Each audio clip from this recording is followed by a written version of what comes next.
বিসমিল্লাহির রহমানির রহিম। আসসালামু আলাইকুম। অন্যান্য জাতি ধর্মের ভাই বোনদেরকে আমার আদাব, নমস্কার জানাই। প্রিয় দর্শক, বাংলাদেশ, ভারত ও পাকিস্তান, দক্ষিণ এশিয়ার এই তিনটি রাষ্ট্রের সম্পর্ক সবসময় সংবেদনশীল ও কৌশলগত। পাকিস্তান বারবার ভারতের বিরুদ্ধে দাঁড়িয়েছে, কিন্তু ইতিহাস সাক্ষ্য দেয় প্রতিবারই পরাজিত হয়েছে। আর সেই ভারতকেই আজ বাংলাদেশের একটি বিশেষ গোষ্ঠী, বিশেষ করে ইউনুসপন্থী মহল হুমকি ধামকি দিয়ে যাচ্ছে।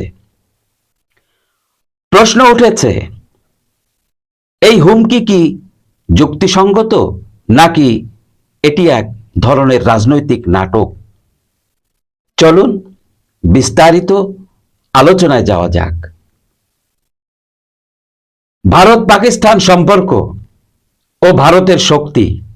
ভারত ও পাকিস্তানের মধ্যে এখনো পর্যন্ত তিনটি বড় বড় যুদ্ধ হয়েছে: 1947, 1965, 1971 সাল।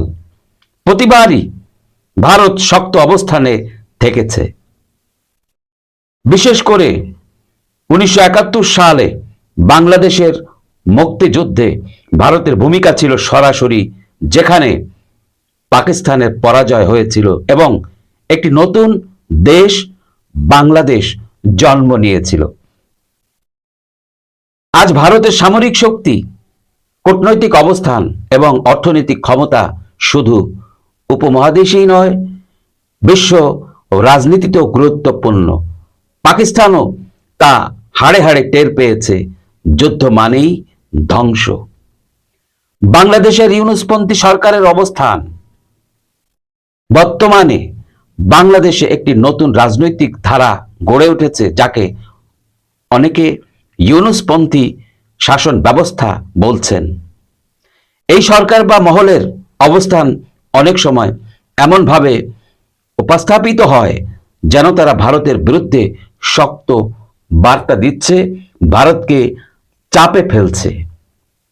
কিন্তু এই শক্ত বার্তা কি বাস্তবসম্মত?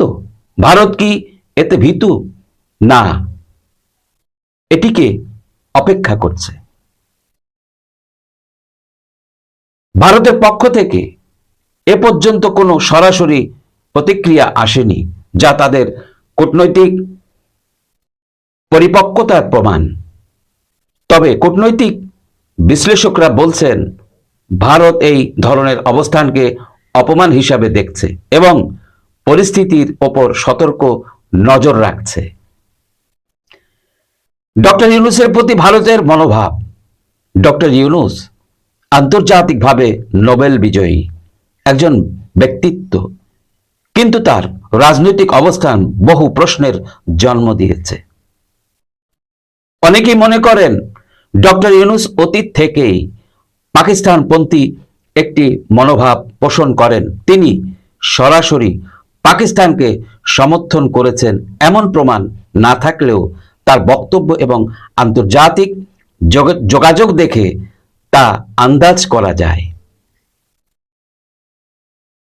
ভারত কখনোই তাকে আন্তরিকভাবে নেয়নি, বিশেষ করে তার বিশ্বজুড়ে ভারতের বিরুদ্ধে কূটনৈতিক চাপ তৈরির প্রচেষ্টা, এটা ভারতের চোখ এড়িয়ে যায়নি। ভারতের কৌশলগত ধৈর্য। ভারত বারবার বাংলাদেশের সঙ্গে বন্ধুত্বপূর্ণ সম্পর্ক চায়।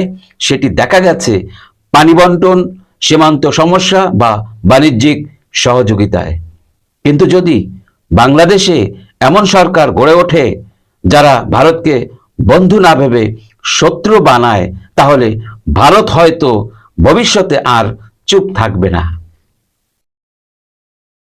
বাংলাদেশের ভবিষ্যৎ শান্তি ও উন্নয়নের সঙ্গে ভারতের সম্পর্ক অঙ্গাঙ্গিভাবে জড়িত। কিন্তু ইউনূস পাকিস্তান ছাড়া ভারতকে বন্ধু হিসাবে মানতে পারলেন না। তাই ভারতের মতো প্রতিবেশীকে হুমকি দেওয়া বা অপমান করা রাজনৈতিক বুদ্ধিমত্তার পরিচয় নয়, বরং উচিত ছিল প্রয়োজন বন্ধুত্ব, সহযোগিতা এবং বাস্তবধর্মী কূটনৈতিক সম্পর্ক। কিন্তু প্রিয় দর্শক, পাকিস্তানের পক্ষ নিয়ে ভারতকে অপমান করে বাংলাদেশকে যুদ্ধের দিকে ঠেলে দিচ্ছে। এ বিষয়ে আপনার মতামত কমেন্টে জানান। চ্যানেলটি সাবস্ক্রাইব করুন, লাইক কমেন্ট শেয়ার করে পাশে থাকার অনুরোধ জানিয়ে বিদায় নিচ্ছি। আল্লাহ হাফেজ। আসসালামু আলাইকুম।